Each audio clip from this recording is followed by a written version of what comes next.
Hello, wrestling fans, and welcome to episode 241 of the We Can't Wrestle podcast on a cold, windy night in Ohio. We are the Brothers Max, and I'm Nate. That's Aaron. Hello, everybody. And I know some of you are listening in different parts of the country, different parts of the world, but here in West Central Ohio, where we live, it went from being super cold to now it's not as cold, but the wind picked up, so it feels just as cold. Yeah, it's like when you live in Ohio and you're like, oh, it's 34. That's awesome. Like, yeah. I might go grill outside. And then down in Florida, it snows like an inch and they're sliding off the highway. And And California's on fire. Yeah. This is a crazy fucking country, man. We got it all, baby. We got it all. But yeah, we are finally in the home stretch of the PWI 500 from 1995. And today we're going to be going through the top 50, and it'll probably be just like last week. We won't be spending as much time on each person as we did early in the countdown, because we don't have to read the bio for somebody like a Hulk Hogan or a Bret Hart. We remember what they were doing in 1995. We can reflect on them a bit, and they're not as goofy. Yeah, you're right. It's not as goofy as like the indie peoples. I did want to bring up our good friend from YouTube. If you aren't subscribed to the WNR Podcast Network on YouTube, do so. You can listen to the podcast there. Rigamus11, who is our boy. Yeah, I want to meet this guy, like online-ish, not like in person. He might be a creepy guy. I don't know. But anyway, go ahead. But his comments on last week's show were, first, he thanked me for the shout out, because I did give him the shout out at the end. Of course, we're going to give you the shout out. He said Ultimo Dragon is ranked way too low, even for 1995. I agreed. Psychosis versus El Hijo de Santo is a great match. You guys should watch it. I think I have seen it, but not for a long old time. Kobashi is way too low, which, again, I always say I don't watch a lot of Japanese wrestling, so I'm going to go with his opinion on that one. And one thing where he agreed with you on the Dragon, and then he agreed with me on something that you and I part ways on. He said Mark Marrow was a very good worker. I was a big fan. So, like, that's what I'm trying to like. I don't want to say it. I always mess up the guy's name. I always want to say Rigmarole. What's his name again? Rigamus11. Rigamus11. I will say this. I never ever thought that Mark Marrow was a bad worker. I just was not a fan of babyface Mark Marrow's character, if that makes sense. Yeah. Like bell to bell, entertaining. The character, I thought when he was a babyface, was kind of boring. If that makes sense. Wild. Yeah, I didn't like that. Well, we're getting into the top 50 here. Number 50 in 1995. Actually, we don't have to talk about him a lot because we accidentally talked about him a lot last week. It's Paul Orndorff. We talked about him a lot last week because we talked about Dan Spivey, and then we brought up Gary Spivey. And the Gary Spivey debacle with Orndorff in 1995. But Orndorff, 95 is actually Orndorff's last year as a full-time active professional wrestler. Yeah. Of course, they do the angle toward the end of the year with the Horseman giving him the... I don't know if that was supposed to be a send-off or if they were going to try to pay that off, and then it was just he was too hurt to not pay it off or what. But I think it was... to me, I looked at it as a... an either-or type situation. Right, because he comes out the next week in the neck brace. And then he does it. I think he even does a promo, like sit down promo or something in the neck brace. So I don't know. Maybe you're right. Maybe it was like he may or may not be able to come back. Which he doesn't come back until as an act. Like he doesn't come back in the ring until like 2000. Yeah, with the Old Age Outlaws thing. And it was weird because he had his alarm. Didn't like it. His Howie Long haircut. Number 49. It is 1995. King Mabel.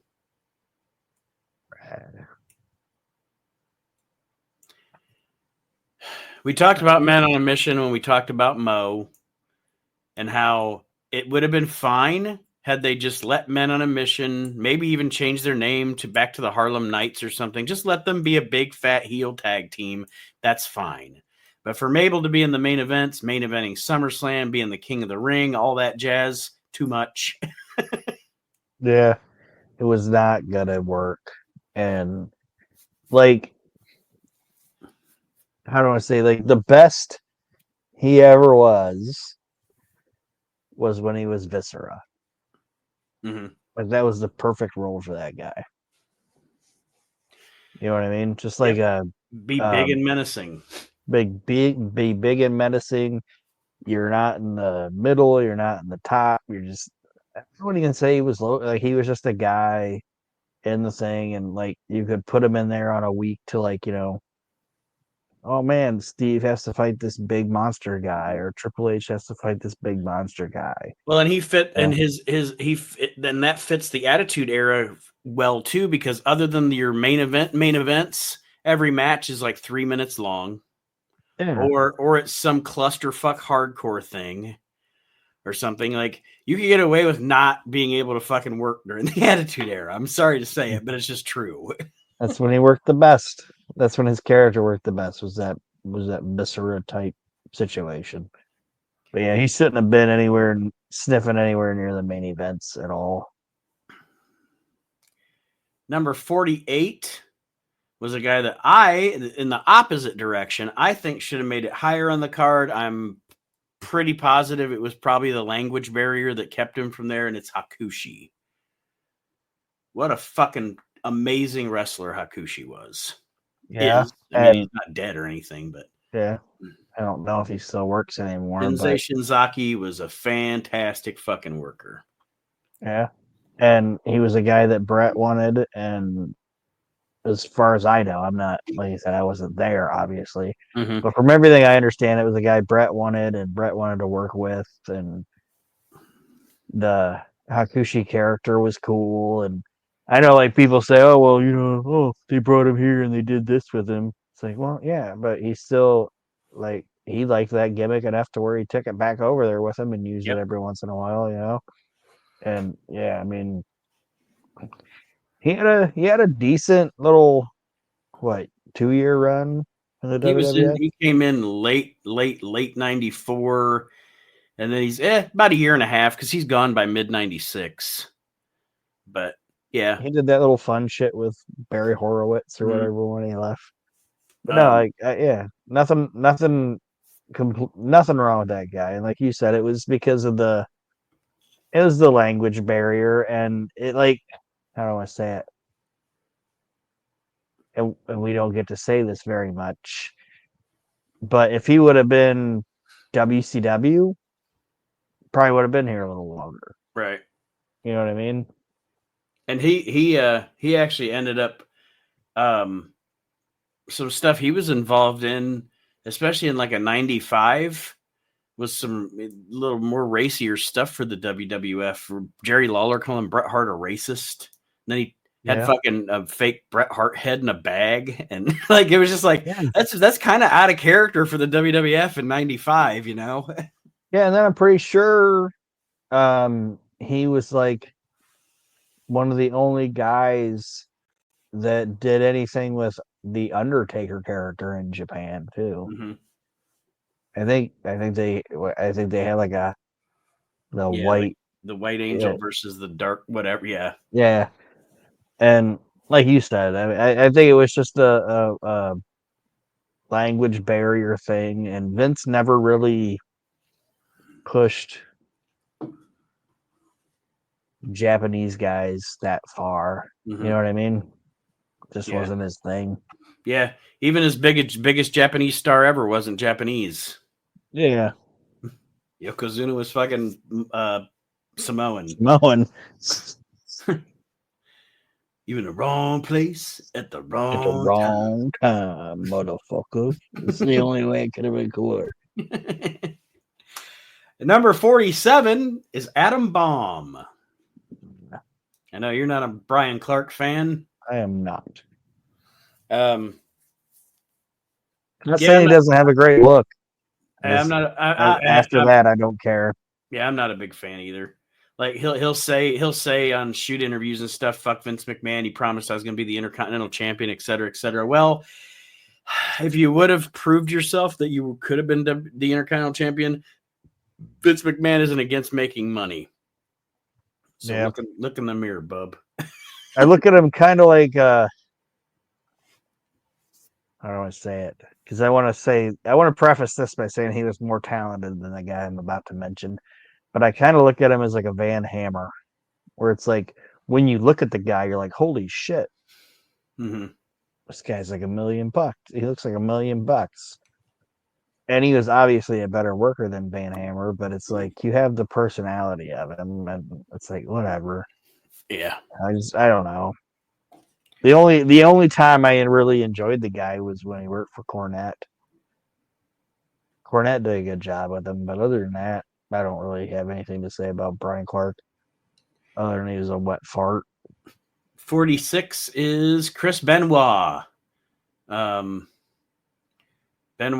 in 95 does some amazing shit, of course, in ECW, and then late 95 makes his return to WCW during one of the first Nitros, and it's off to the races from there. But Yeah. majority of his 95 is in Japan and in ECW. And when we started this podcast, we said we were going to do like a not talk about that part of his life, Mm-hmm. and just focus on the career of him. And you can't deny the fact that the guy was said it about Ultimo Dragon. What was it last week? We talked about Ultimo, where Yeah. at that point he was one of the top 10 wrestlers on the planet from this point until he wasn't anymore. Benoit was one of the top 10 fucking talents on the fucking planet. Yep. In my opinion. And I'll never one of the best say wrestlers. what you want to say about whatever happened, but if you look at his fucking career, he was one of the best. One of the best of his generation by far. Absolutely. And it's hard to say that he's not one of the. It's hard to not put him in the top, like work wise. It's hard to not put him in one of the top, like in a top 20 of all time, in my opinion. Mm-hmm.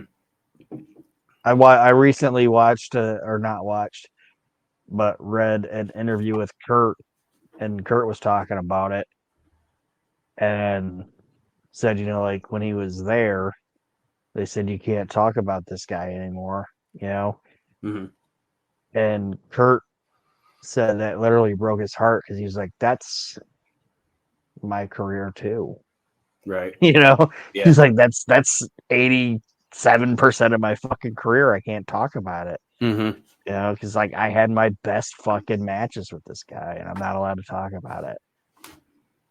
So, yeah, I mean, if a guy like Kurt Angle's like, this guy was the fucking man, you know what I mean? Yeah. Just saying.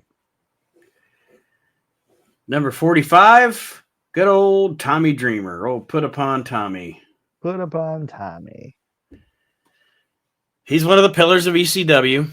Yeah. We make fun a lot on Reliving the Extreme because, I mean, Reliving the Extreme. Well, I'm just gonna say it's the gimmick, brother. It's part of our it's part of our deal over there. Tommy Dreamer's an integral fucking part of ECW. You know what I mean? Yeah. You can't take anything away from it. And he wasn't a shitty worker or anything. He was entertaining, and that crowd loved him. And it's Tommy. It is what it is. You take the good, you take the bad. I would never say that I purposefully seek out Tommy Dreamer content. But if Tommy Dreamer content is on, I don't switch the channel or fast forward. I'll watch the guy. He's fine. Yeah, it's how do I say it? Like he's sometimes his character is kind of full of his own shit. Yeah. You know what Yeah, I mean? I say on the ECW show all the time. It's a lot of community theater type garbage with Tommy Dreamer. Yeah, it's like stop trying to fucking match or mimic Raven's promos type of thing. And it's kind of like it's not as bad as like the Public Enemy or whatever, but it's kind of like when you take that Tommy character out of ECW, it's like it doesn't work. Mm-hmm. You know what I mean? I'll say this: the guy, like mind wise and wrestling thought process wise or whatever, I think he's a good mind for professional wrestling. But once you took him out of ECW and like put him in like WWF, it's like, it doesn't work for me. But Yeah. this is '95, and he did have one of the greatest feuds in the history of professional wrestling, so you can't take that away from him. Right. 44 is Kensuke Sasaki. I think by 95, he didn't do A it. little bit of WCW. I was going to say I couldn't remember if he did WCW in 95 or if he was back to Japan full time in 95. I couldn't remember. He did a little WCW because he did that weird '95 start. Like WCW fucked up Starrcade a lot there for a little bit, like between like '92 to like '96, because they tried to do different shit with it. Like they tried to do like Battle Bowl, Mm-hmm. and then they did the fucking World Cup shit. Yeah. And I think Suzuki was the guy that Randy fought in the finals or whatever when they did like the New Japan rant, like Oh, WCW yeah. Cup. Yeah, I think you're right. Yes. And Yeah. WCW like let New Japan win. Like, what the fuck is going on? But yeah, it's like you're forgetting what Starrcade actually was. But yeah, it's like Suzuki. He didn't have like a huge North American thing, but I'm assuming that's probably why he was ranked as high as he was in an American magazine, because he was on American television going into that Starrcade. Number 43 in 95 is Steve Austin. Steve Austin in 95, he's on again, off again at the beginning of the year in WCW with his injuries. Then gets let go, then goes to WCW, then goes to ECW from WCW. And of course, starts breaking that ground in ECW, starts formulating his new character, his new persona, or the persona that he never got to let out before. And that's his 95, because then he's in the WWF. He comes into the WWF in December as the ringmaster. And it's really chilled off. And then really chilled off.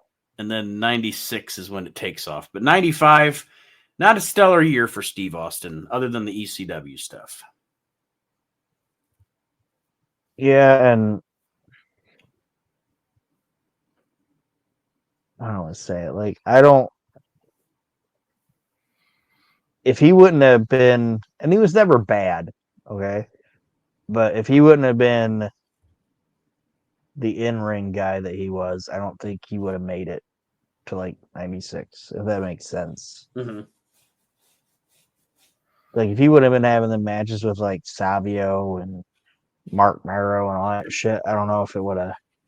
I don't know if he would have lasted. Steve's career is so crazy because it's like that guy had his most success when he was fucking broken down. Yeah. Nuts. Number 42 is Chris Skip Candido. That's who they have him listed as here. Of course, Candido comes into the WWF with Tammy in 95 as the Body Donnas. Look at that now, 1995. Chris Candido's listed one over Steve Austin. That's nuts. And I'm not even knocking Chris Candido. You know what I mean? Yeah. Just, man, that's how crazy 95 was. I don't know. The Body Donnas was cheesy, but Tammy and Chris did the best they could with it. Like they played up they played it up well, I thought. I actually, funny thing is, actually one of my favorite like little feuds in '95 in the WWF is the whole thing with Candido and Horowitz and Hakushi and that whole fucking. It's fun. Yeah. It's fun wrestling TV. You know what I mean? Everything doesn't have to be fucking serious. Yeah, it's a fun little angle, and Good wrestlers. and Chris did a great job with it. And Chris always had really good, like I thought, always had good like facial reactions, and he's a good um, little shit heel. You know what I mean? Yeah. It's like Steamboat said about like the Horseman. It's like Arn was like not saying Candido was in a Horseman type thing or whatever, but he's like, like when he was describing the Horseman, it was like, Flair was the great worker, and Arn was like the badass, but like Tully was a little fart you couldn't catch, just always nipping at your heels and dabba dabba dabba, and just like this little shit heel that you couldn't get a hold of. And that's kind of how Chris was, Yeah. Even when Chris lost, he was like, I didn't lose, it was a 2.5 count or whatever. Like, it was good shit. Number 41, I don't think should be ranked this high in '95. It's hard to say sometimes with the PWI 500 because the way that it runs, I think they kind of run it from like, even though it's the '95 PWI 500, they run it from like September to September. Yeah. But so I'm just going based on '95. So their criteria might be off from mine. But 41 is Tatanka. And as much as a fan as I am of Tatanka, number one, I was not a fan of Tatanka's heel run at all. And number two, by the time his shit's over with Luger by the beginning of '95, Tatanka's just a background player in the kid. Like, it's funny, the people in the corporation were like, they were built up. It was almost like the way that they used to build heels for Bruno or Hogan or something. Like, they were built up into this like main event type match against an Undertaker or a Lex Luger or a Bret Hart.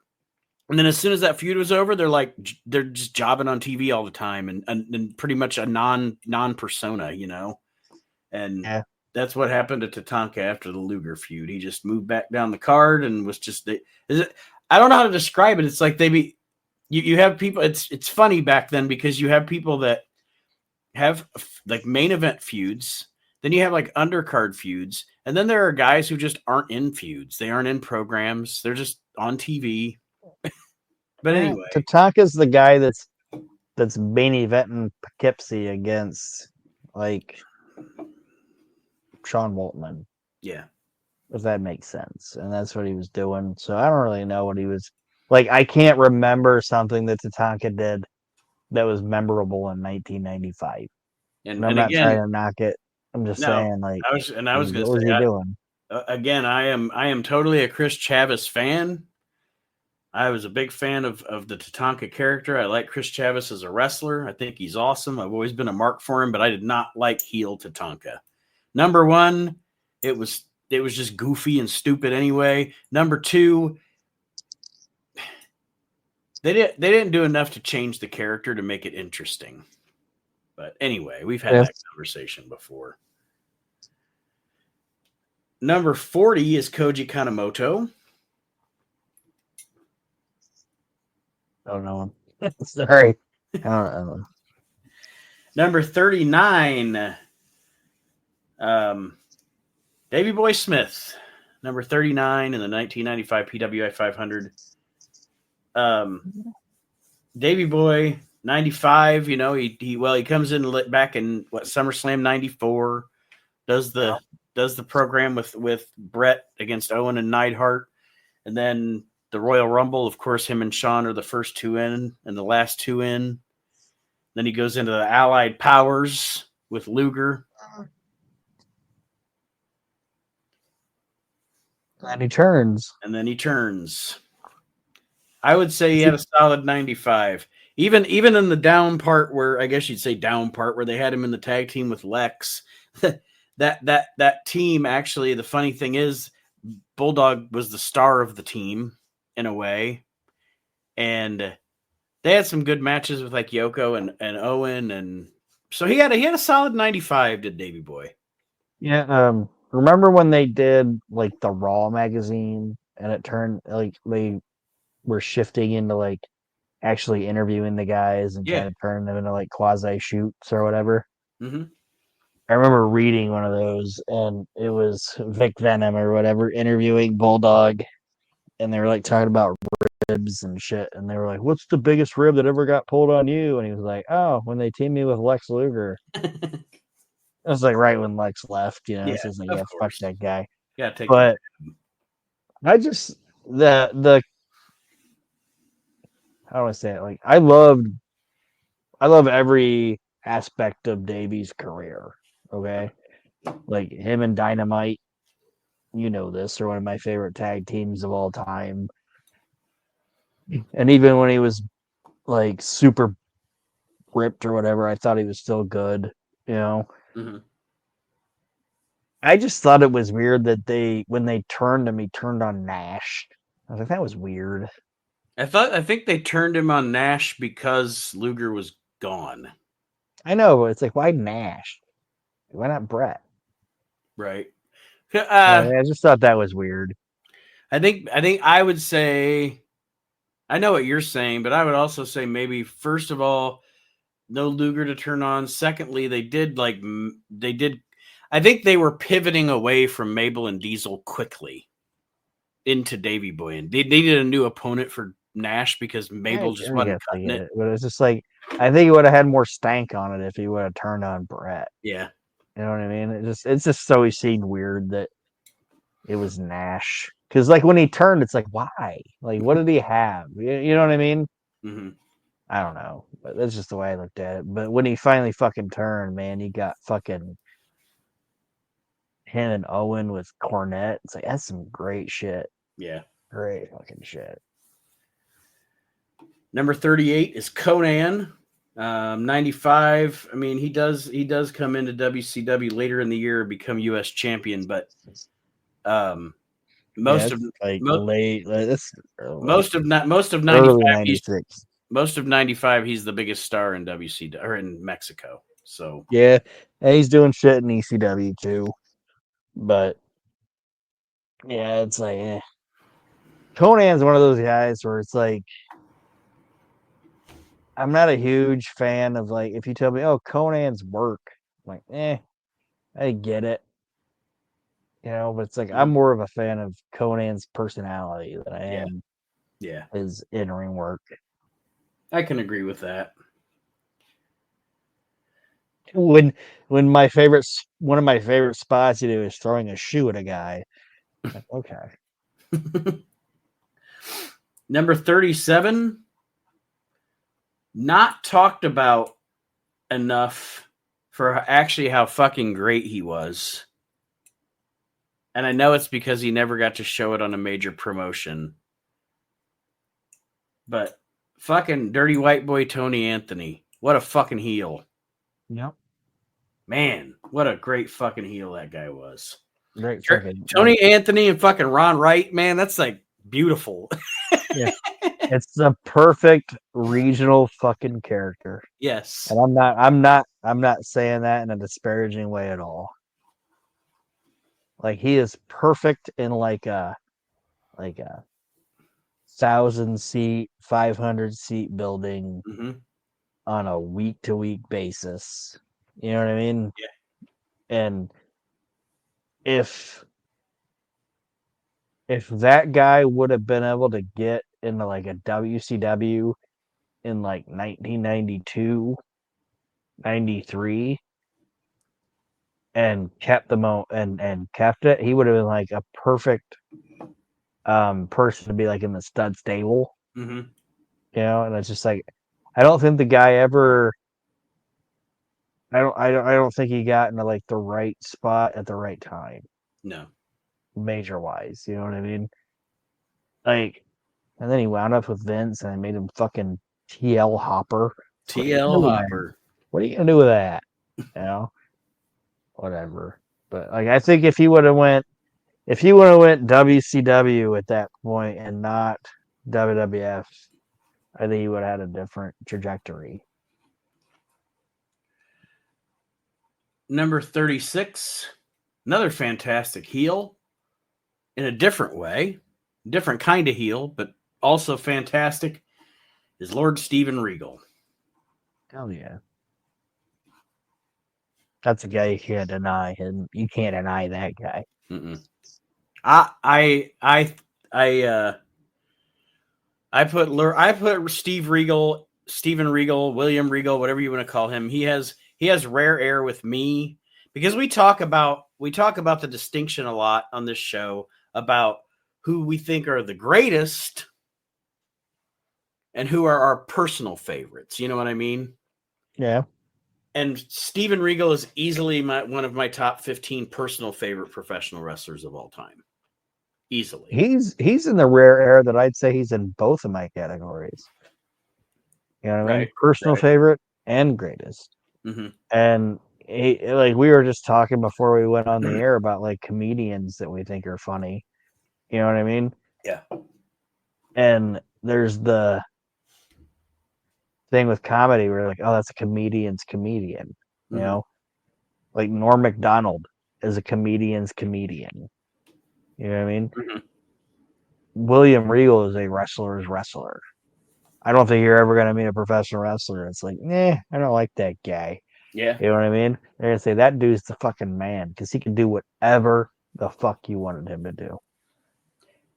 And speaking of wrestlers, if you think about 95, he spends most of 95 teaming with Bobby fucking Eaton. Yeah.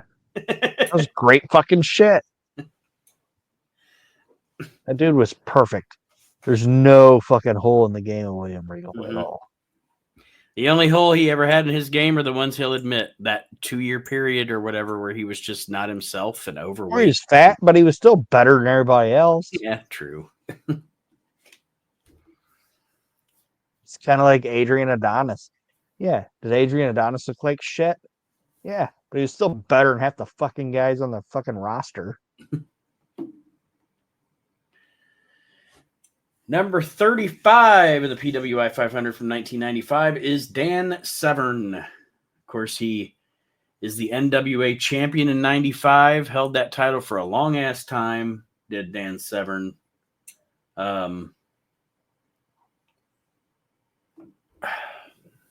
He's one of those guys that's like, this is the baddest son of a bitch in the room. But he's like, hey, how you doing? Yeah, hey, look at that. That's Ken Shamrock gonna fight him later on. Like he's got his upper, he's got like his UP Michigan accent, and he's like, hey guys, he has a little mustache, and he's a super nice guy. Hey, how you doing?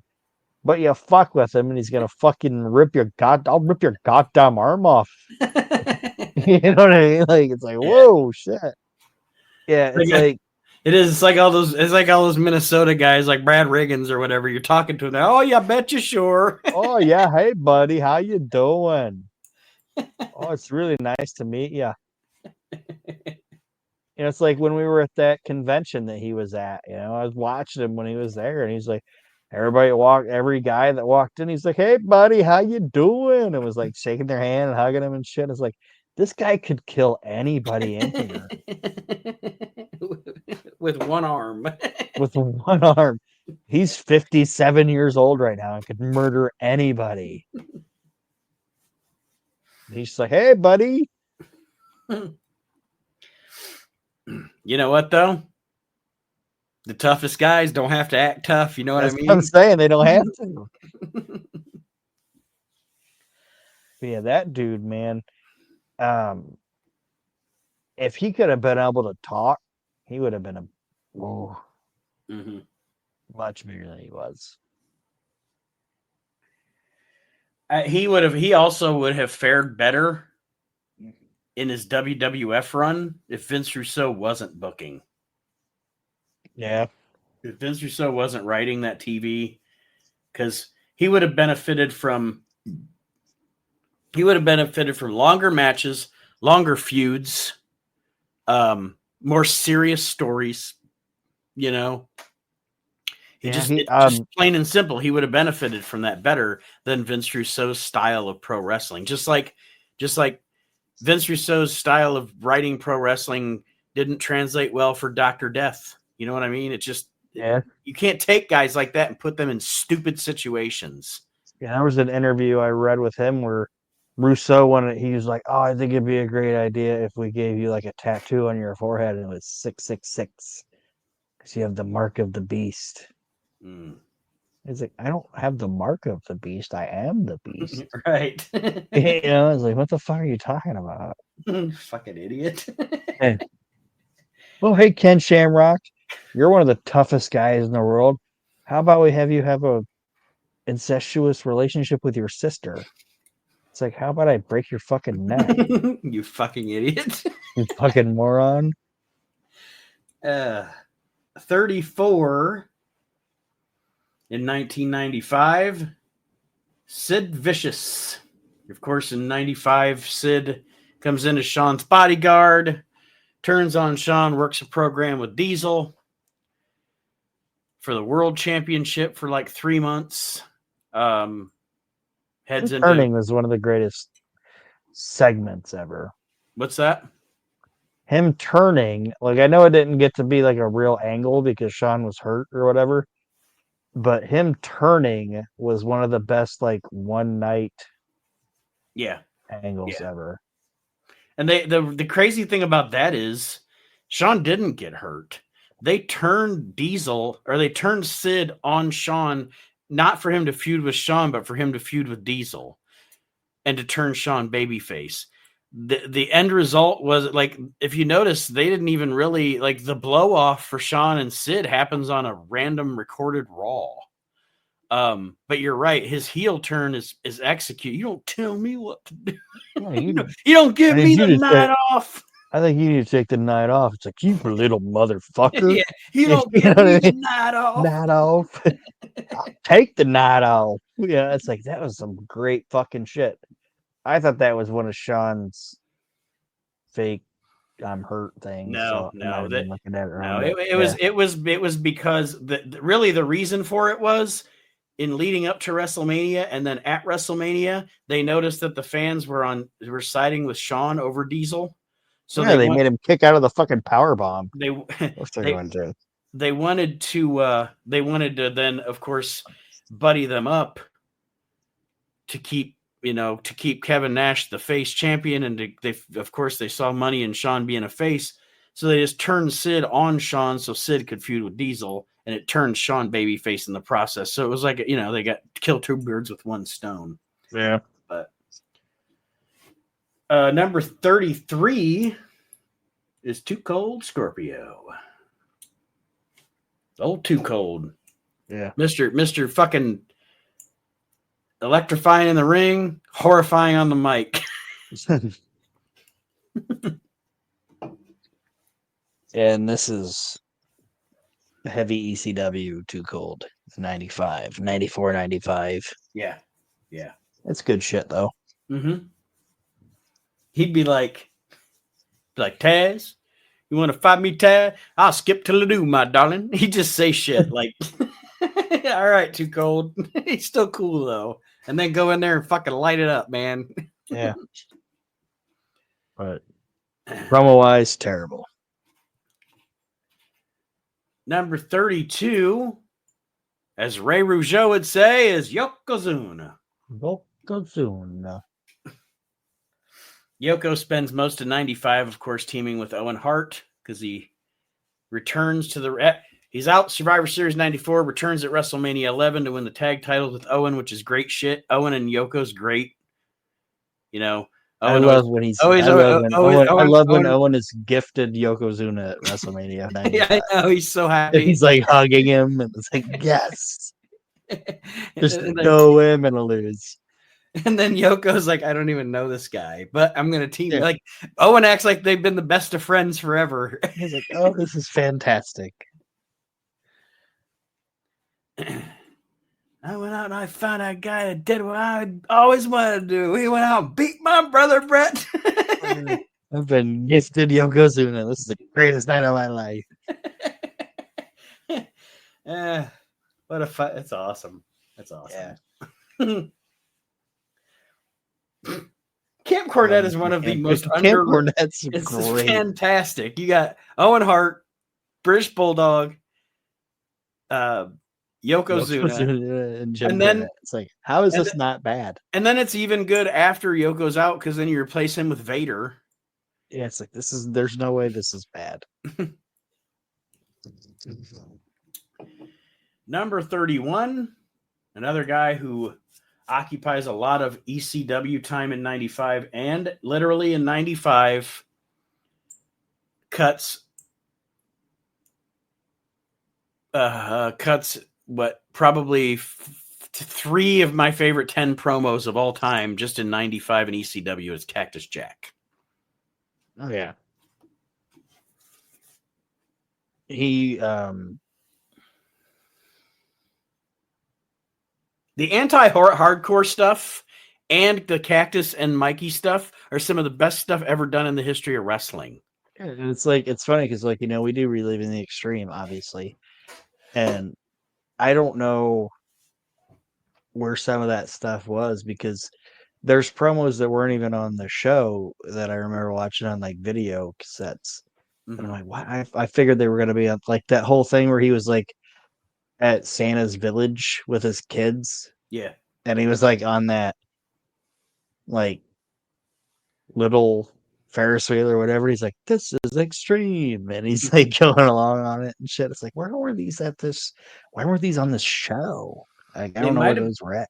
They might not have been on the TV. They might not have been on the TV shows, but they might have been on the tapes, you know? Maybe.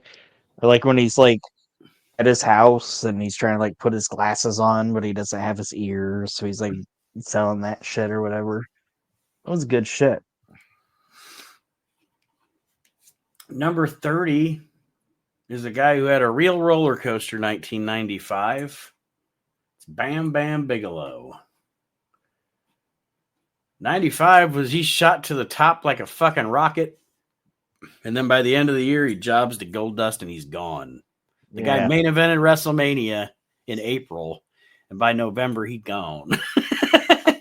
It's wild. It's like he wasn't a guy that he wasn't one of the ones that say what you want to say, but he wasn't one of the guys that could get along to get it on. You know what I mean? Yep. Everything I ever heard or everything I've ever, I was going to say, like the Click, he got along with Nash and that was it. From everything I've ever heard. Even from Kevin Nash. Like Kevin Nash liked Bam Bam, but Bam Bam, the rest of the Clique rubbed him the wrong way and he rubbed them the wrong way. It just didn't work out for him. Yeah. But he did though, man.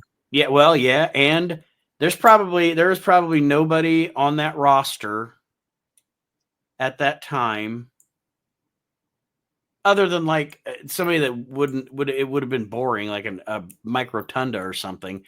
There's nobody flashy, I guess I'll say, flashy gimmick, etc. on that roster at that time that probably could have had that match with LT at WrestleMania. You know what I mean? Yeah. Nobody that could have been a heel. Right. Yeah, that's kind of, But you know what I'm saying about like a Mike Rotunda. Like Mike Rotunda probably could have taken LT to a good wrestling match, but it would have been fucking boring.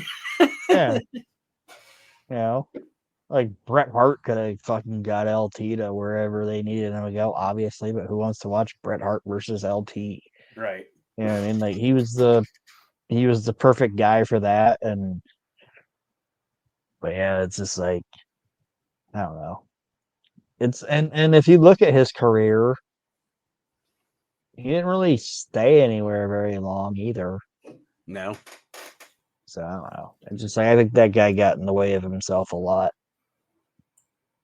He's kind of like, I mean, they're different styles. But I'm saying post territories, like we'll come into 1984. Post WWF national expansion.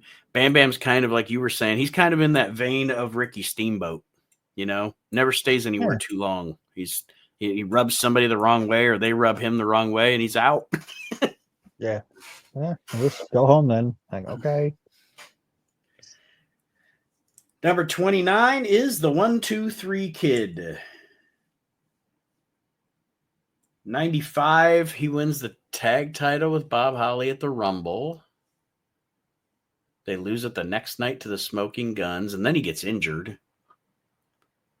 And then by the time he comes back, he's just a bit player till he turns on Razor. Really. Yeah.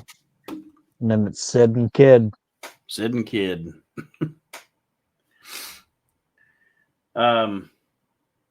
28 is Shane Douglas. Another guy, 95, ECW. Another one of your pillars of ECW, Shane Douglas. Without ECW, he's nothing. Does Shane Douglas ever become I don't want to say I don't want to say nothing. Without ECW, his career is just kaput. He just remains. He remains a guy in the vein of a Tom Zank, or a what the fuck was Bagwell's partner's name in the American Males? Scotty Riggs. Scotty Riggs. Oh, it's a good-looking guy. Just never really did anything. That's what he is. But he took that ECW thing and ran with it, and God bless him. He did a good job, you know. Yep.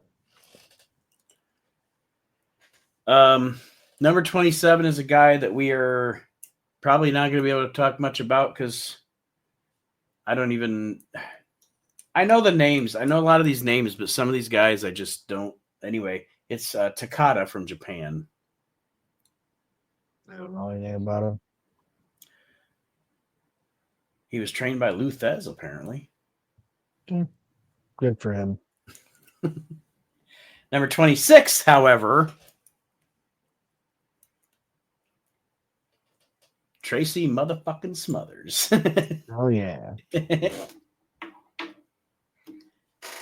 One of the best in-arena house show wrestlers I've ever seen. Mm-hmm. And never, in my opinion, never had a bad run of his career wherever he was at. He was always great. I am, I'm in total agreement.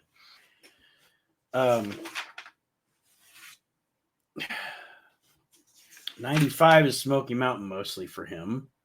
Well, he doesn't become Freddie Joe Floyd till 96. So yeah, 95 is mostly. I love the fact that, and we aren't in 96. But I love the fact that he went into WWF and they gave him that Freddie Joe Floyd shit. And every time he didn't get many chances to work the mic. But every time he did, he played up that old shucks thing real good. Yeah. He's making fun of the Briscoes. Yeah. And then, I have nothing bad I can say about that guy. And I think him and Steve are a super underrated fucking tag team. Mm-hmm. And I'm kind of excited you were bringing up what we were going to do coming up later, because we're going to get to watch a series of really good matches with those two coming up. But yeah, it's you can't say anything bad about the guy at all. Number 25 is Road Warrior Hawk. Road Warrior Hawk. There is no Road Warrior Animal. Well, I think in late 95, the Road Warriors. Is it late 95 or early 96 when they reunite on Nitro? I can't remember.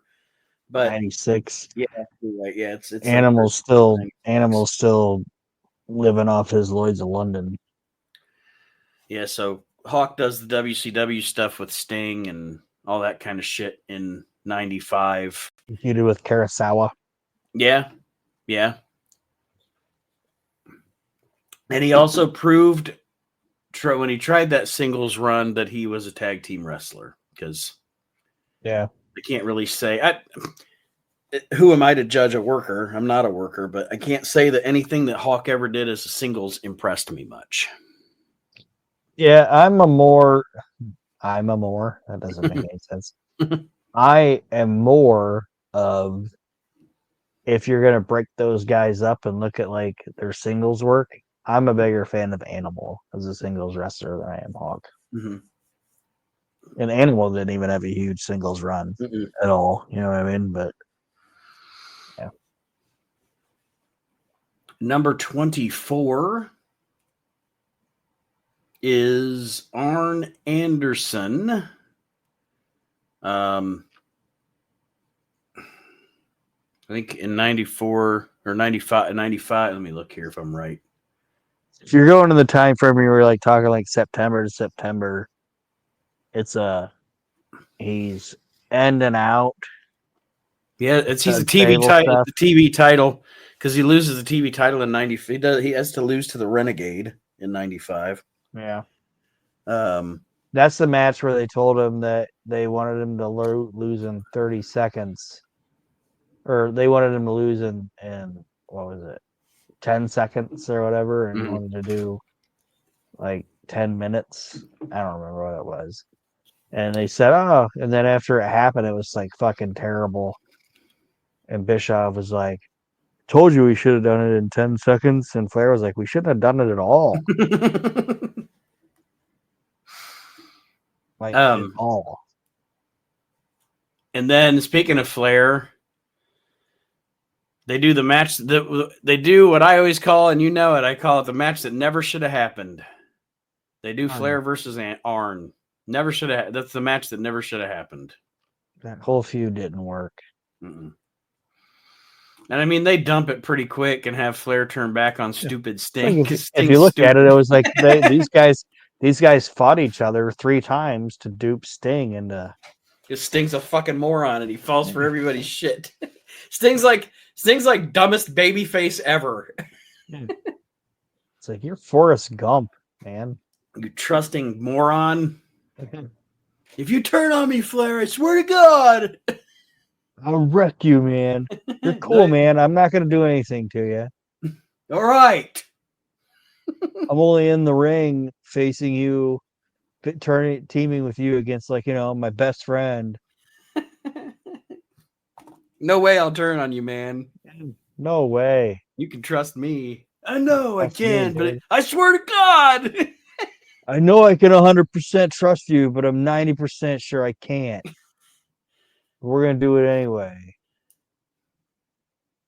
And the only thing that's for sure about Sting is I'm duped easily. Yeah. The only thing that's sure about Sting is that I have no fucking idea what's going on right now. It's like, Flair, I have a feeling you might attack me, but I think it's going to be okay. You know why? Because I got Lex Luger watching my back. It's funny. It's funny because I was just about to say, and speaking of Sting's terrible friends, number 23 is Lex Luger, who has a pretty shitty 1995 until he gets to WCW in September. His 95 in the WWF is Vince McMahon has given up on this project. Yep. Like, he has nothing fucking. I mean, yeah, he does have the team with Davey Boy, but Luger has nothing fucking happening in 95. Like, he is literally just a mid-card dude. I don't even think he gets to cut. He doesn't even get to cut very many promos in 95. Nope. And that's why, like, when Bischoff's like, I lowballed the guy and I didn't even think he'd take it, and I was super surprised.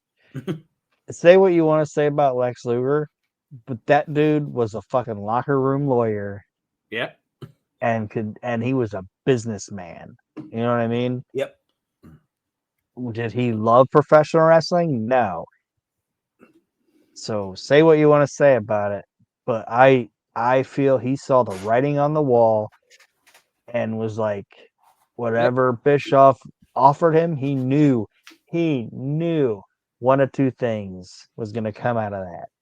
Did he lowball me, or did he think he lowballed me? Yeah, but I'm still going to make more than what Vince was going to give me, because I'm either going to make less than what Bischoff. I don't know if this is going to make sense, but I think he looked at it as either I'm going to make less if I stick with Vince than what Eric's offering me right now, or I'm not going to make anything because I think I'm about to get released.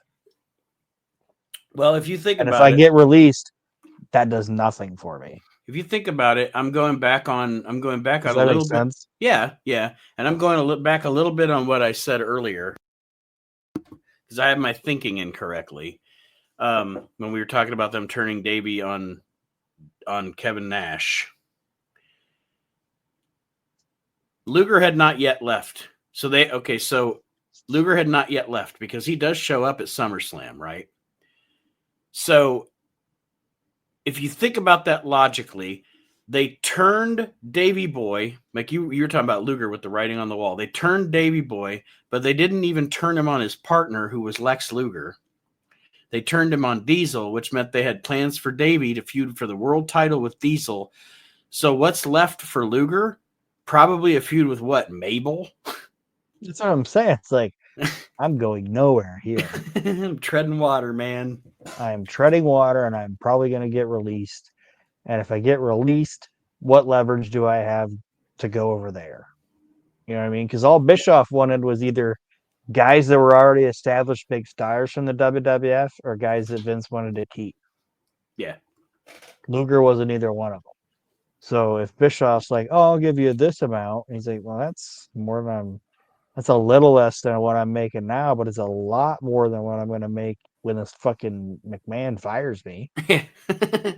And Bischoff's like, "Oh, I got one over on Lex." It's like, "Oh no, Lex got one over on you," because he parlayed that shit into I'm going to make even more money now. Yeah. You know what I mean? So, like, yeah, say what you want to say about him, but fucking Lex, he knew how to work that fucking money. Good for him. Number 22 in 95 is Jerry the King Lawler, of course, always splitting his time between the USWA and the WWF. 95, he has the Kiss My Foot match with Brett. His never-ending feud with Brett keeps going through the feud with Hakushi and the feud with Jean-Pierre Lafitte. And still good shit. Oh, yeah, yeah. Lawler and Brett is like, it's not the same, but it's like Raven and Dreamer. So much stuff spawned off of Lawler and Brett. That's and Lawler, fucking feud. Perfect feud. And he was great in the WWF because, I mean, he was just great. You know, Lawler's one of my favorite wrestlers of all time, top 5. But the WWF, I loved it because he was the color commentary guy. But all you had to do to set up a match was have like a baby face in the ring, and then Jerry Lawler stands up and like does his like Jerry Lawler look at my titties thing. Yeah. And challenges the big baby face who's in the ring dancing. And then next week you got a goddamn main event on Monday Night Raw. The color commentator versus this big star. Yeah. And it's going to be great every fucking time. And of course, Lawler brings in his wrestling dentist, Dr. Isaac Kane, in 95. Lawler's always great. Other than, it's the only thing that never worked out other than the first one. The only thing that never worked out for Lawler in the WWF for some reason, Jerry Lawler always had his worst stuff in the WWF at the King of the Ring. Yeah. Like 94, he's got that awful shit with Piper. Oh, that was a terrible. 96, he's got the awful shit with Warrior. Yeah, 97, he's got awful shit with Ahmed, I think. Like, it's just King of the Ring never worked out for the King. Yeah. Number 21 in 1995, another guy making waves in ECW, Dean Malenko. Yeah, I don't know if you go in ring wise and what he was doing, that's a decent rating for him. I don't know if I would have put him over Shane. I think impact of the year, right? And that's saying something. You know how I feel about Dean Malenko, obviously. So yeah, I think I'm looking at a few names here that are coming up with Dean. and then I'll give you a hypothesis on this. Number 20 in 95 is Ric Flair. That's too low. Yeah, I mean, but I don't know. It's not his fault, but he had a wild 95. Like, first he was retired at the end of the year, or at the end of 94. Yeah, but he was having them bangers Hogan. with Randy Savage. This is true. This is true.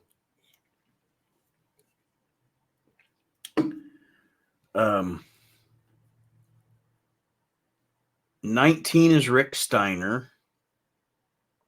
Okay.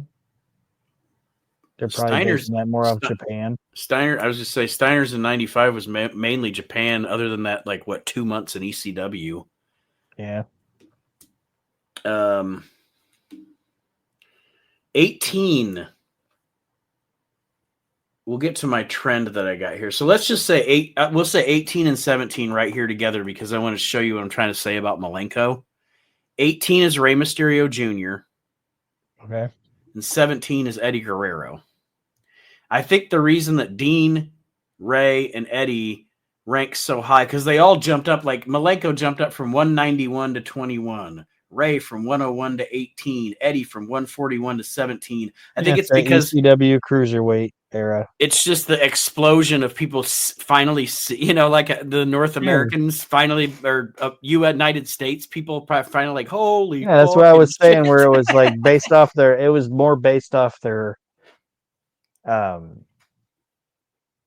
ring work than their storylines or championships or whatever. Because like you said, these three guys come along and people are like, this is fucking awesome. Yeah, like Eddie and Dean did their shit in ECW. I shouldn't say shit, but you know what I mean. Yeah. Like they did their thing in ECW, and they eventually did it in WCW.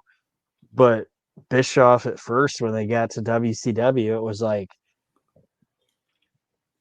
I gotta see Dean working Ray. You know what I mean? So, and there's one constant in it, and it's Dean Malenko. So the more I look at it and think about it, like work wise, yeah, I can see it. But if you look at significance to the, not even significance of the business, because ECW obviously wasn't as big as WCW. So maybe I'm talking myself into saying Dean should be higher than Shane. We'll go with it. Rey Mysterio, I just remember the first time, and again, I've gone back now. When Rey Mysterio first came on the scene in North America, I was fucking, 16, 17 years old. Pretty much had just watched WWF and WCW. I wasn't a tape trader or anything. I didn't get to check out like the older territories and stuff and Japan and Mexico and all that till I got older, right? I'm getting to a point here, folks. In 1995, when Rey Mysterio emerged in North American wrestling, I'd never seen a wrestler more fast. Yeah, I remember the first time I ever saw him. Was that Worlds Collide pay-per-view. Like that Worlds Collide pay-per-view for you would have been 16? Said I would have been 94, 95. Yes, so you'd have been like 12. I would have been 12, 13.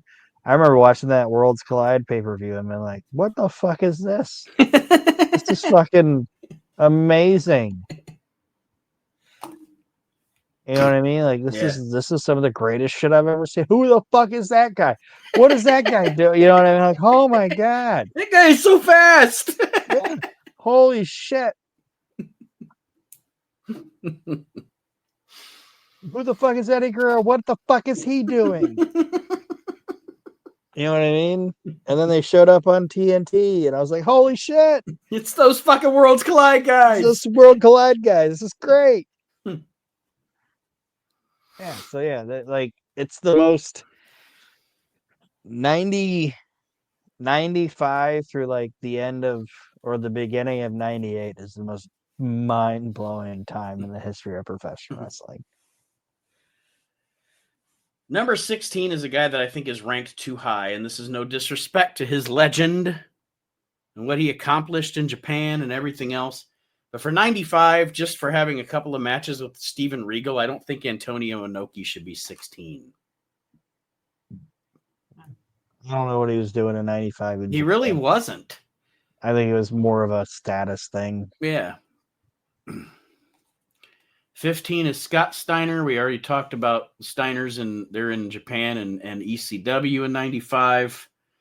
Number 14 in 95, The Undertaker. Man, 95, thankfully, I'm sure Mark Callis, after 95 was over, Mark Calloway was probably like, thank God, because 95, he just trudges through fucking corporation members.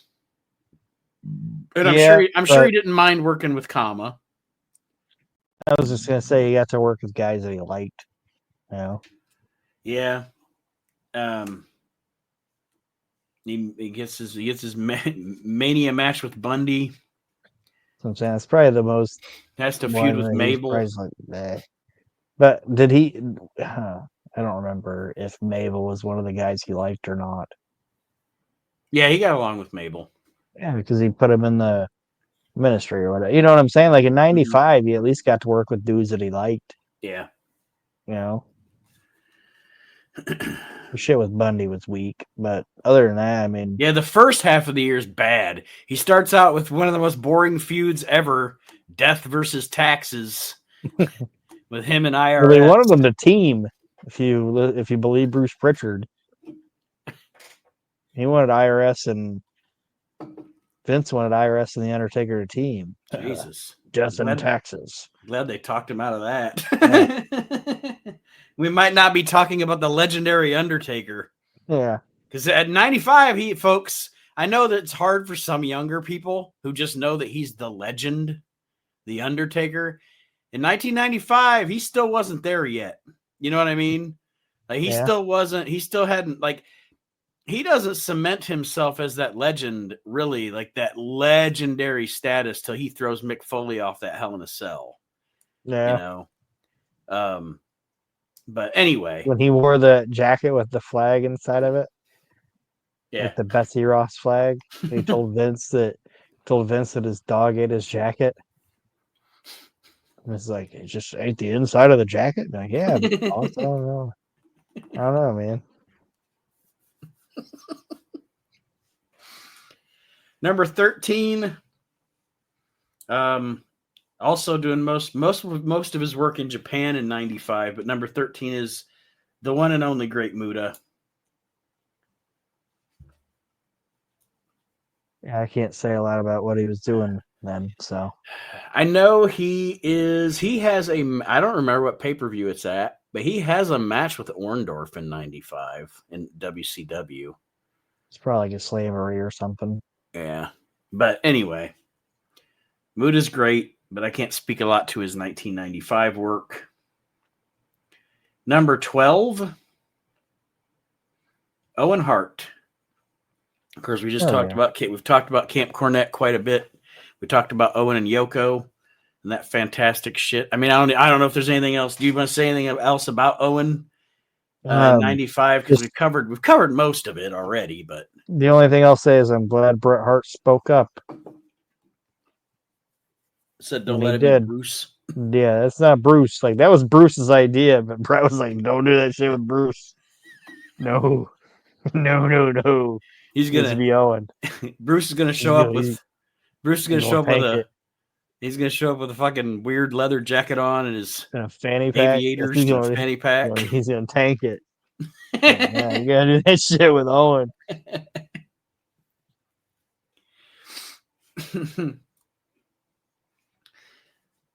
Number 11 is Jeff Jarrett. Jarrett had a really good an IC run. So yeah. Yeah, he was a great IC champ for the first part of the year. Then he bolted after King of the Ring 95. Yeah. But if you base it off, or not after King of the Ring. I'm sorry, after In Your House, after that. Yeah, if you base that off, you know, title run and pay-per-view and storyline or whatever. Yeah, I mean, he was the second biggest heel or whatever. He was the second biggest heel in the company for the entire year. So yeah, And it sounds funny because usually the uber gimmicked up time of someone's career isn't necessarily always my favorite, but my favorite Jeff Jarrett is the country singing Jeff Jarrett. The cocky country singing Jeff Jarrett is my favorite Jeff. I like Slapnuts Jeff Jarrett sometimes, yeah, but I really like cocky country singer Jeff Jarrett. I think it works. He did a great job with it. Vince did a great job with it. yeah. I don't I know. like when he, I like. I don't know. I agree somewhat. I like when he was smacking fucking Moolah and Mae Young around. That was my favorite time. Geriatric slap ass. Yeah, just cracking them. That was good shit. But yeah, I could see it.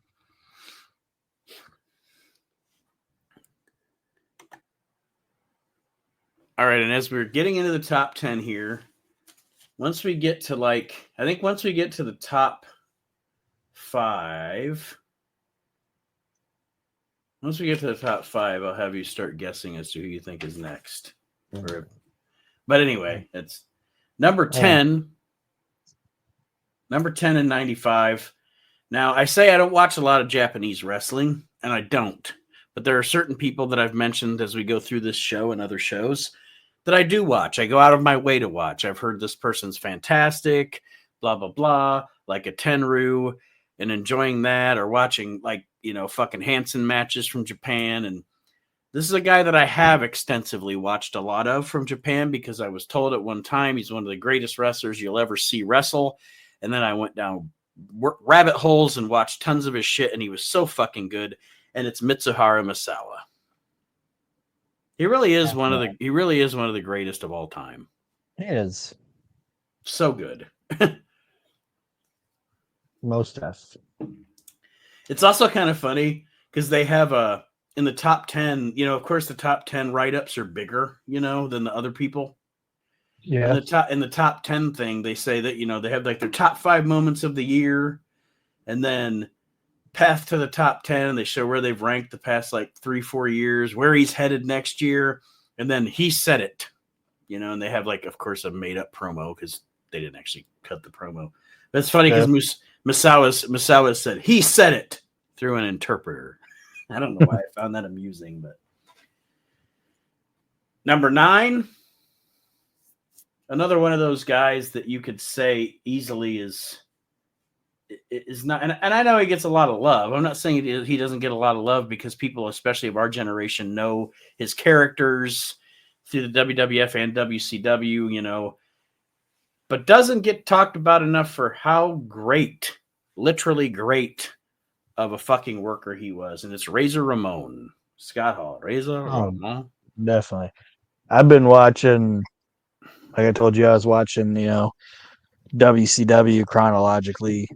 Mm-hmm. It's they move Raw to Nitro or move Raw to Netflix. So I can't watch those or whatever. But that dude was one of those guys that can make you or break you in a match. You know what I mean? Yeah. And he could either make you look like $1 million or make you look like the drizzling shits. Well, and he was also a guy that a lot of people say negative shit about, but I don't like some of the older guys would talk. I've watched now, where a lot of the older guys, some of the older guys would talk bad about him, like Flair and Piper and guys like that, Mm-hmm. But when he was out there with those guys, he worked his ass off and sold for them. And I just watched a match with him and Piper from Slamboree, or not Slamboree, sorry, Starrcade. I can't talk. Super Brawl 9, mm-hmm. which was the 1999 Super Brawl, and he ends up pinning Piper, but he's fucking bumping around like a Super Ball for the guy. And then Piper's shooting her. He's like, oh, Scott Hall's a piece of shit. It's like, that guy made you look like a fucking $1,000,000. You know what I mean? Yeah. But I'm just saying, like, I would put him in the same, you shouldn't even say same, but like, I'd put him on like, if you're going to draw me a professional wrestler, they're going to draw you somebody that looks like Scott Hall, you know? Mm-hmm. That doesn't know anything about wrestling. They're going to draw somebody that looks like Scott Hall. He's big, good-looking guy, you know, whatever. Handsome as 10 movie stars. Yeah, handsome as fuck. And then when he worked, it's like, God damn, he's fucking great. And I don't know. I don't want to get too much into Scott Hall because I know we got 9 other guys to talk about. But I was just going to say, speaking, and this goes into the context of 95, 94, 95, whatever, 93, 94, 95. Kevin Nash was the spectacle champion of the Clique. Shawn Michaels was the performer, like the flashy charisma. He was the charisma of the Clique. Razor was all of it. So Nash was like the spectacle. Shawn was the charisma. 1, 2, 3 Kid was like the enigma, the speed, you know what I mean? Scott Hall was the heart of the Clique. Scott Hall, like, brought all these guys along on his ride. Yeah, you know it's what I mean? I remember, or I shouldn't say remember, but I've like listened to like interviews with like Kevin Nash, and Kevin Nash was able to do a leapfrog. Mm-hmm. And he did it a few times on like house shows and shit. And he was talking about Scott, and he said Scott never thought he was smart. You know? Mm-hmm. Like, he's like, Scott Hall was his own biggest critic. And, you know, he'd always downplayed himself or whatever. And one night he said that, like, he did like a leapfrog over somebody or whatever in a match, Nash did. And they said they were in the car. And Scott Hall was like, you know, you're like 7 foot tall. You shouldn't do that leapfrog. Just put your foot out. Like, why are you jumping over people? Right. And he said, like, we all kind of looked at him, and Scott was like, what the fuck do I know? I'm a dumbass. You know? And Nash is like, no, man, nobody ever pointed that out to me. You're fucking right. Why am I jumping over people? I'm 7 foot tall. I look like a pussy doing it. Like, well, you know, and Scott was just like, don't listen to me, man. What the fuck do I know? What the fuck do I know? It's like, well, you know more than anybody in the fucking car.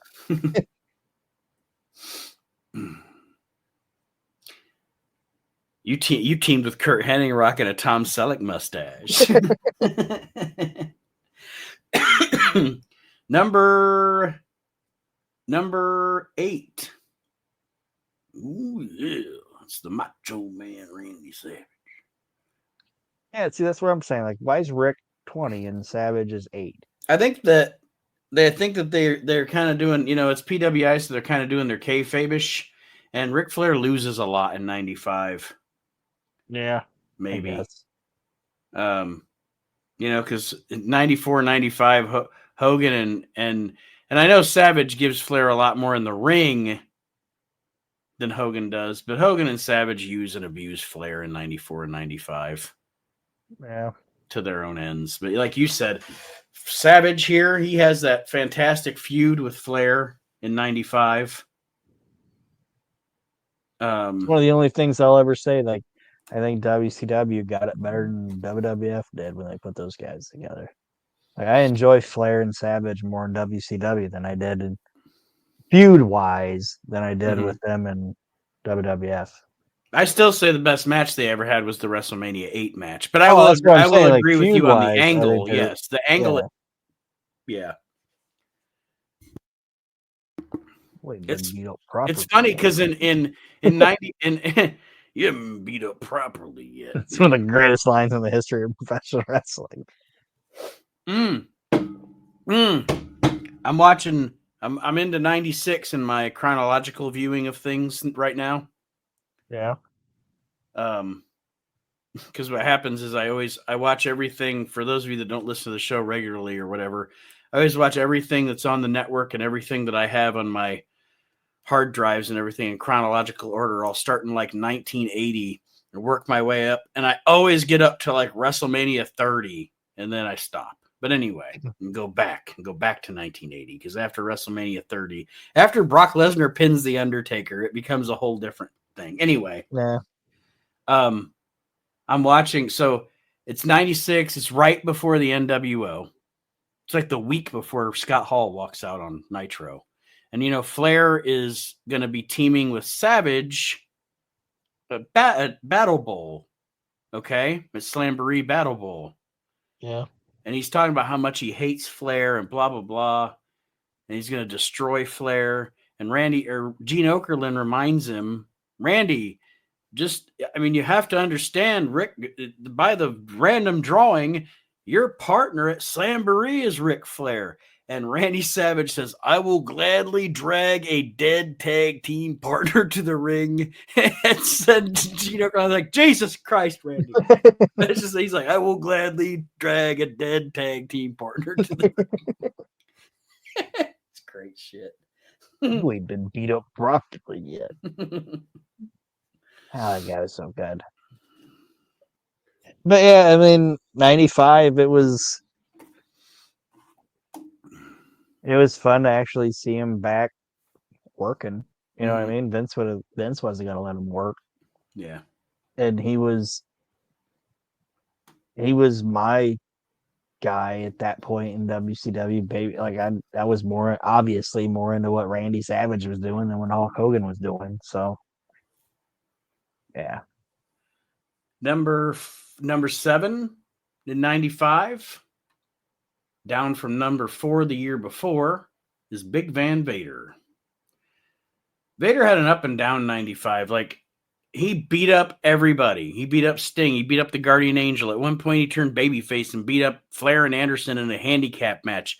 But he also had the time where Hulk Hogan kicked out of his powerbomb or just stood up from his powerbomb. Yeah. Like it's funny because Big Van Vader kind of got screwed by the fact that in WCW, he was a monster, but Hulk Hogan made him look bad. And then in WWF, he was a monster, but Shawn Michaels made him look bad. Yeah. Like he wound up getting in the ring with guys that didn't want to perform the way they needed to perform against him. I watched a few, I don't want to say it, like Hogan actually did better to him than Shawn did. I'm just gonna say that.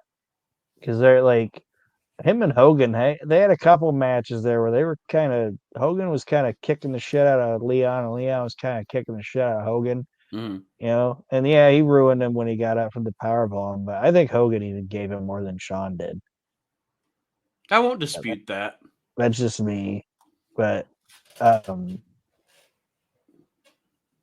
and I forget who it was that said it. That it was either Arn Anderson or Ric Flair that said, like, Hogan didn't just fuck over Leon when he got it from the powerbomb. He fucked over everybody that Leon gave that powerbomb. Yeah, exactly. Yeah, that's what I'm saying. Like he destroyed everybody else in WCW. Yeah, because everybody else did business like they should have. Yeah. The way that the most perfect. I'll just say it. I'm just going to say it. People can disagree with me, not disagree with me, whatever. The most perfect Vader scenario for him to be defeated was Starrcade 93. Oh. Ric Flair versus Vader is like should be in the upper echelon of greatest fucking matches of all time. And it's not just the match. It's the it's the Gene Okerlund, with the family, and then riding to the arena with Rick and Rick's career on the line, and then they go out there and they have the perfect fucking championship match. Yeah, and the match is over, and Flair's bleeding from his mouth, and he's missing a tooth and all this shit. It's one of the best pieces of business in the history of the business.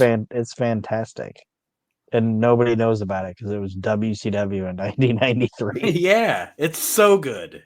That's how Vader should lose. You know what I mean? Yeah, that's But anyway, back to 95.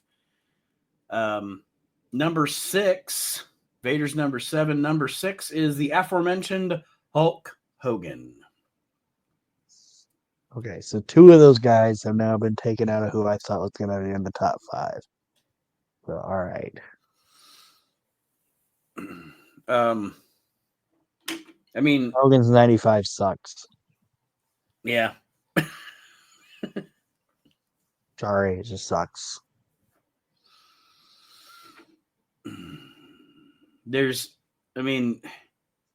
it's so contrived. His 95 is so contrived. I hate to say it like that, but like, he beats Vader in a strap match by dragging Rick. Like, what was the obsession with embarrassing Ric Flair all the fucking time? Like, I beat Vader in a match by dragging Ric Flair around. What the fuck? He was the first guy, I think, that when he got there, like, that he didn't think, I don't want to say, like, he knew he wouldn't get over him. You know what I mean? Mm-hmm. Like, I'm not going to get over this guy match-wise, so I'm going to make him look like shit on TV. And it's sad. It's sad. And where's Flair going to go? Where's Flair going to go?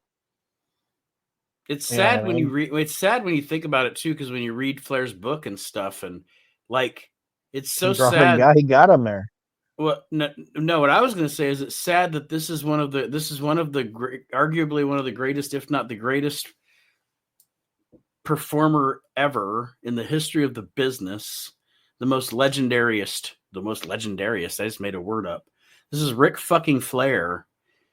And working for a few years in WCW with Hulk Hogan and Eric Bischoff made this great man, or this great performer. I don't know about great man. We aren't talking about personal. I mean, I am talking about personal here, but as far as the business goes, this amazing performer who should never have any doubts about himself. And then you read the conversations that he had to have with Shawn and Hunter when he came into the WWE. And how they had to get his confidence back, and he didn't think he was good enough. And what this shit right here, I'm not trying to get too deep here, but what this shit did to his psyche is no joke. No ifs, ands, or buts about it.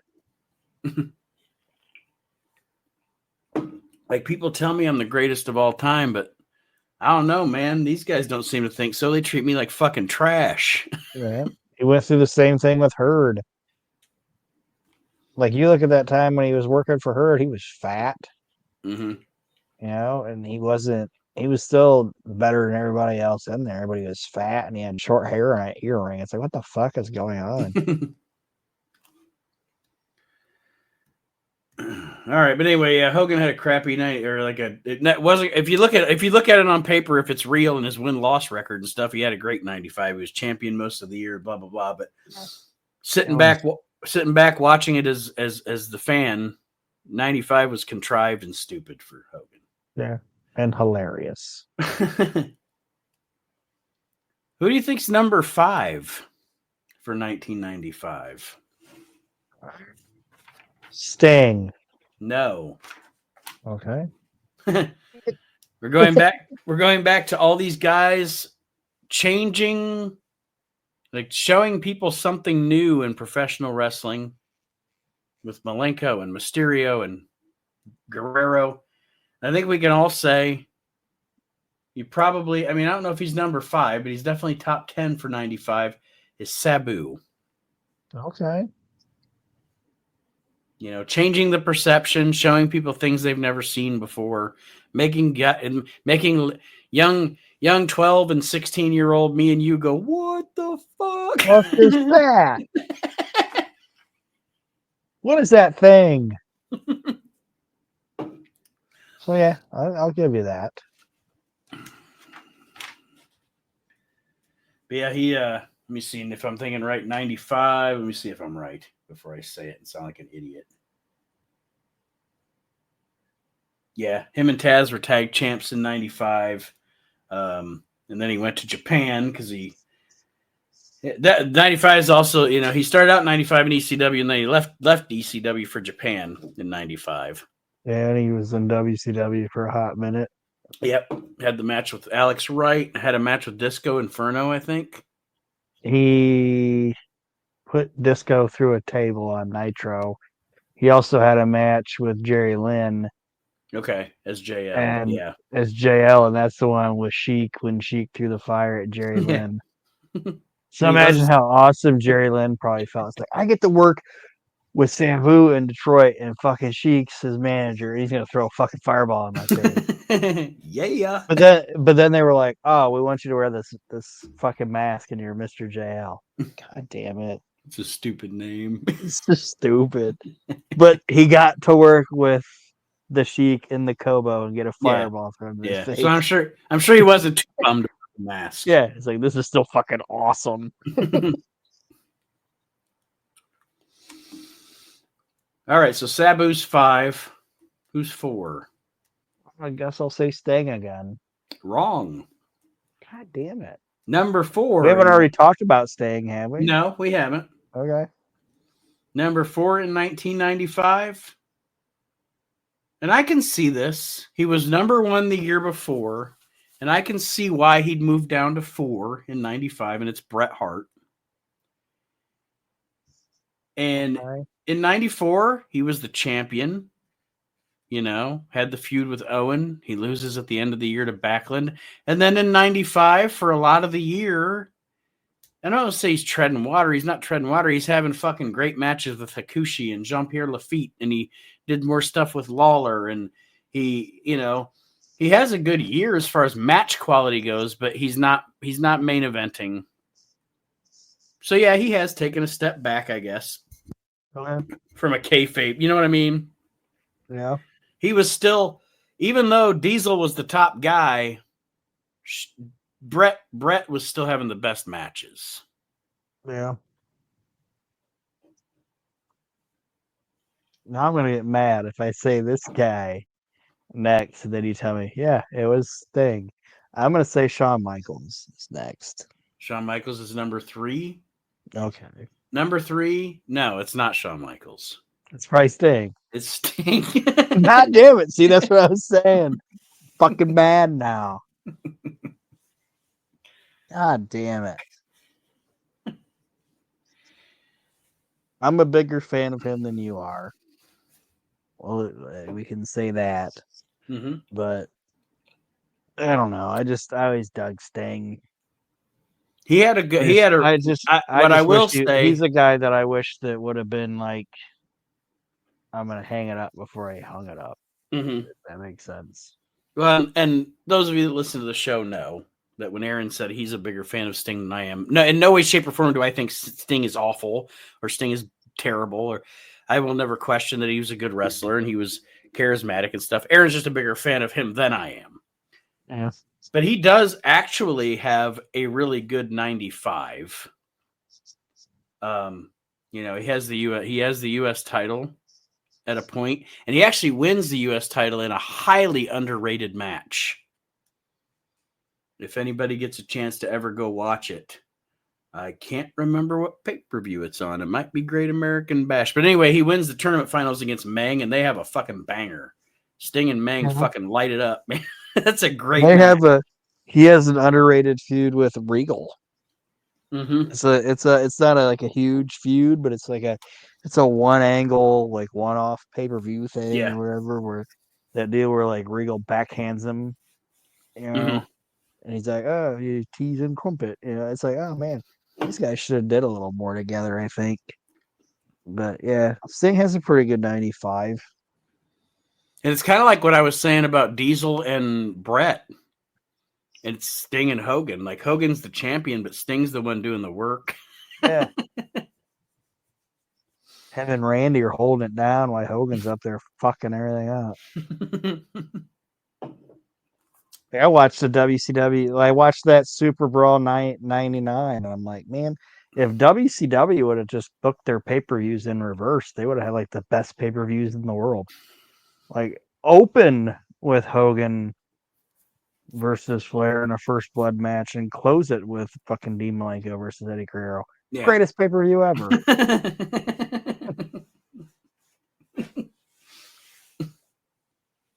You just have to go back in the timeline and move a sofa 1 inch. Yeah, Changes everything. Greatest thing ever. All right. So Sting was number 3. Who's number 2? Shawn Michaels, yes.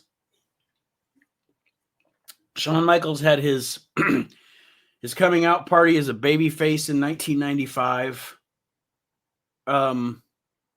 And this is what I'm going to say, because Shawn Michaels is in my top 5 favorite wrestlers of all time. You got Randy Savage, Bret Hart, Kurt Hennig, Shawn Michaels, all there. But I will say this too. I will always say this. And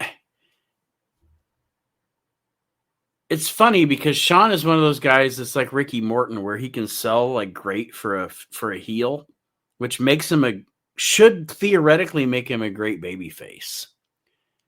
But because, especially during the time of this time, he has 2 careers. He has 2 fucking careers. So it's hard to say with Shawn. In the 90s, I totally prefer Shawn Michaels as a heel. As a baby face, he's cheesy. I'm not saying the matches weren't great. They were. But as a baby face, he's cheesy. It's goofy. I don't know. He's sucking up to McMannequin all the time and blah, blah, blah. Oh, I hated when Vince interviewed him. Yeah. Hated it. Because it was always them just jerking each other off. Yeah. For 5 minutes. It's like, oh my God. This is terrible. And in 95, he should have been like the biggest heel. Like he was hairy and kind of fat. Yeah. And I was like, oh my God, why is this guy you know what I mean? He never, but bell to bell, it was always great. Oh yeah, but like but I get it. Like, you know, the fans were into it and whatever. But the reason I say he has 2 careers for me, well, he literally does. But in the 90s, totally prefer a Shawn Michaels that is a heel. After the comeback in 2002, I love him as a babyface. As the the redemption story that Jake Roberts wanted to tell. Yeah. Shawn Michaels actually lived that redemption story. You know what I mean? He did. And when he came back, I almost sometimes think that the older, wiser Shawn Michaels was better than this Shawn Michaels in so many ways. Oh, in ring wise, he was more giving, mm-hmm. You know, and more willing to, like, you know, just okay. Like if the Shawn Michaels we're talking about right now would have been put in front of Chris Masters, it would have never happened. You know what I mean? Right. But you put the Shawn Michaels of the 2000s and later on in front of Chris Masters, I'm gonna help get this kid over. Mm-hmm. You know, it's kind of like when they had him work with Hogan, and he said Vince McMahon was like, "Hey, we want 1997 Shawn," and he was like, "Are you sure?" You know, because he's like, "That guy still lives in me." You know what I mean? Right. I like, can still do it. Have it. I have it.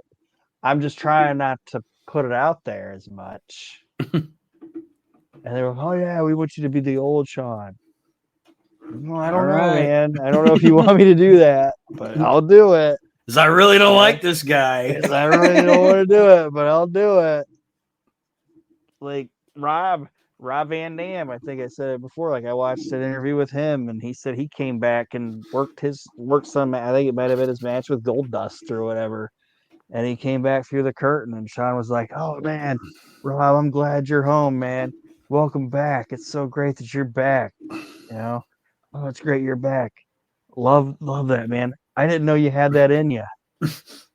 Like, Sean and Rob was like, it's such a backhanded fucking compliment. He's like, Sean's like the champ of the backhanded compliment.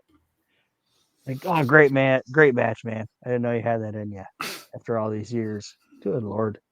It's like, yeah, everything I did in my career, you were just like, oh man, I didn't know. Christ. I thought you sucked. All right. I don't agree with who I know number one is. I've deduced it, and I don't think he should be number one, but I have a good feeling I'm gonna get it right. It is Kevin Nash, Diesel. Yes, it is Diesel. I think from a kayfabe standpoint, it's probably because he was the WWF champion for pretty much the whole year. Yeah. But you're right. I mean, Diesel was definitely, he was the top guy, but the guys underneath him were doing the work. The Bretts, the Shawns.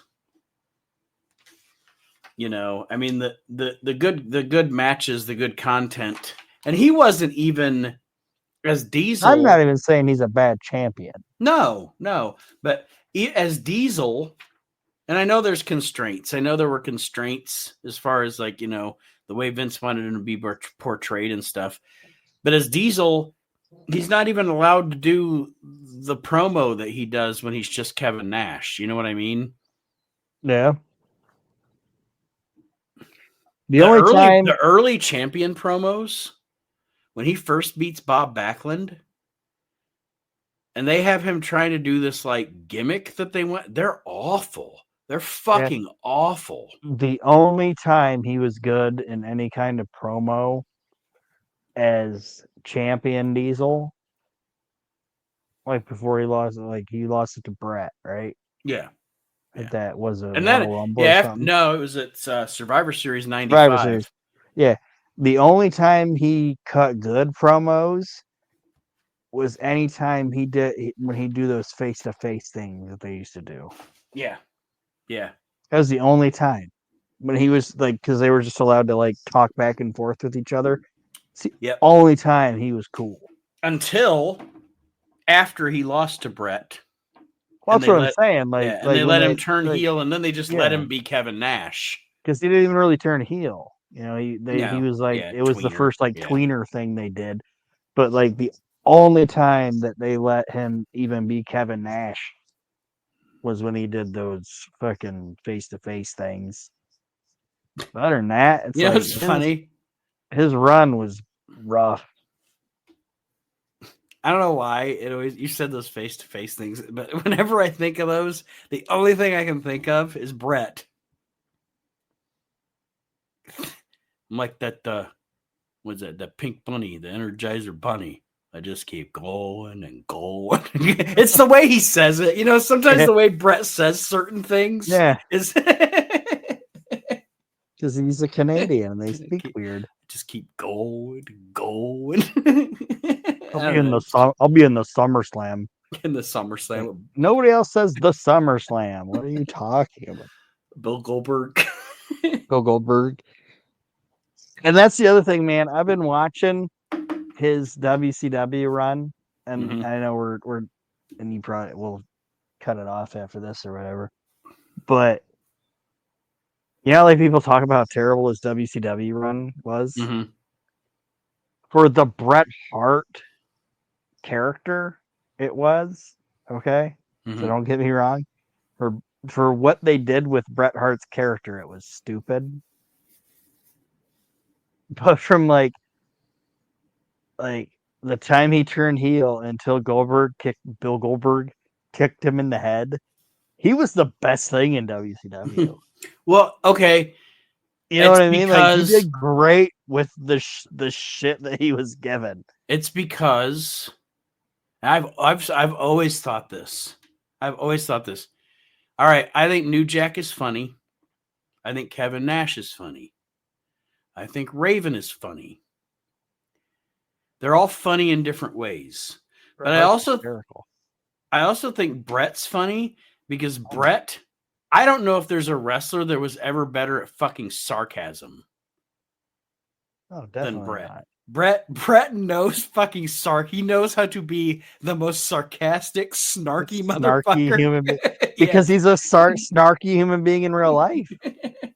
Bill Goldberg. Yeah, that's what I said. Bill Goldberg. He wants to be called Goldberg. Yeah, Bill Goldberg. And some of those anti-American Canadian man, he is so God is so fucking good. I love Bret Hart. Just just a complete prick. It's great shit. Like he's how do I say it? I don't know if this is gonna make sense, but he's the Ole Anderson of his generation. Yep. You know what I mean? Like, yeah. Fuck them. I'm better than any of them. But we don't really think you are. It's like, I don't give a fuck if you. I don't care what you think. I know what I know. Yeah. I know what I know, and those guys suck, and I'm great. Fuck it. Like, I don't know, man. It's just I watching it. I'm like, Brett made chicken salad out of chicken shit with that stuff. I thought. No, I totally agree. Because he had his start-stop pushes. He had the terrible writing for his character. But when he was cutting promos and he was in the ring, he fucking he was great he was fantastic at whatever he had the fucking control of. Yes, he was fucking great.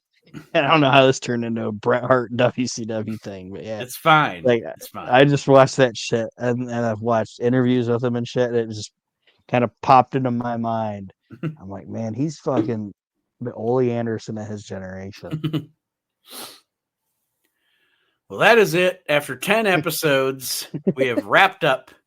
This felt like ECW 96. We have wrapped up the 1995 PWI 500 here on the We Can't Wrestle podcast. I want to thank everybody for listening. Thank our supporters. Thank the people that have subscribed on YouTube. We have gained some YouTube subscribers the past couple of weeks, so I'm excited about that. Thank you, Renfeld. Renfeld. Rigamus. Renfeld.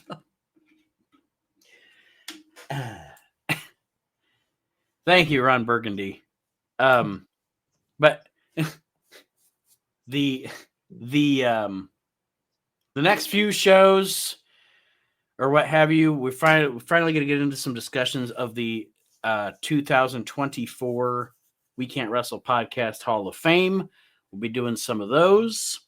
And then after that, we have decided, what is it going to take? It's going to take up quite a few episodes. It might be half the year. There's, I think, 32 of them. Okay. All right. We're just going to say fuck it. And for 32 episodes, from the first one to the last one, we're going to review the WCW Clash of Champions. And I think I told Aaron, I think it's going to be fun because it's an encompassing thing of from when Ted Turner acquires WCW until 97. So I think you could ironically say it goes from the NWA to the NWO, right? It does, yeah. I